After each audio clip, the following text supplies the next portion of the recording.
Good morning and welcome to today's top 10 stories from the TheMatrix newspapers, Monday morning, the 10th of November 2025. I am Esther Ajayi from our lead story on page 2.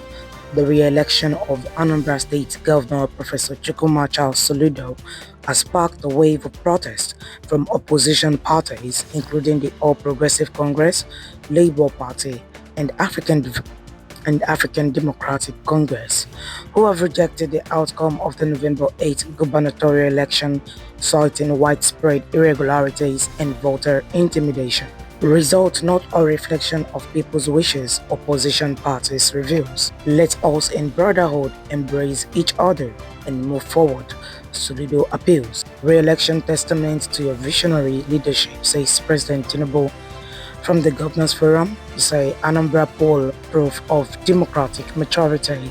Let's have lunch. AAC female candidate Ifedike tells our 292 voters. On page 3, the United Kingdom's Foreign, Commonwealth and Development Office has warned its citizens against traveling to 6 states in Nigeria over what it described as escalating insecurity, violent crime, terrorism and kidnappings across multiple regions, says Borno, Yobe, Adamawa, others prone to increasing threats from Boko Haram and ISWAP. Reading further, the Nigerian Supreme Council for Islamic Affairs has firmly rejected the United States' decision to redesignate Nigeria as a country of particular concern over alleged religious persecution, asserting that the nation's security challenges are not rooted in religious conflict. From the economic sector, a high-level delegation from the International Monetary Fund (IMF), led by its Assistant Director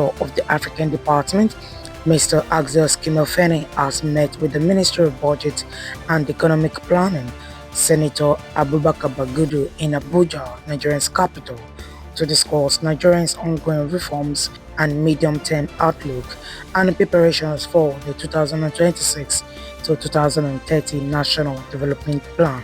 The Minister of the Federal Capital Territory FCT Nyesom Wike has approved an additional 14-day grace period for property owners who violated land use conditions in parts of Abuja to pay a penalty fee of 5 million naira and other related charges. The Nigerian Communications Commission (NCC) is set to host the inaugural edition of the Digital Awareness and Sensitization Forum as a platform to strengthen policy and innovation for a digital future.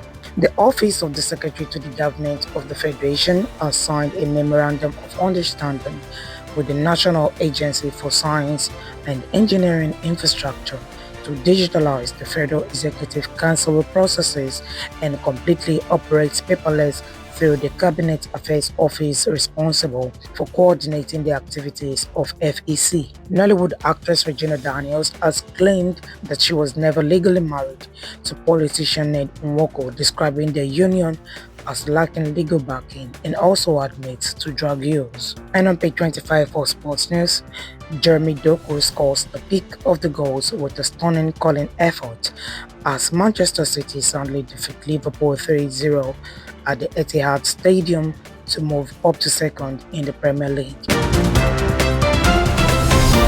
And that will be all for now. Do read up the rest of the news from the TheMatrix newspaper and don't go anywhere as we'll bring you more updates from the TheMatrix news. I am Esther.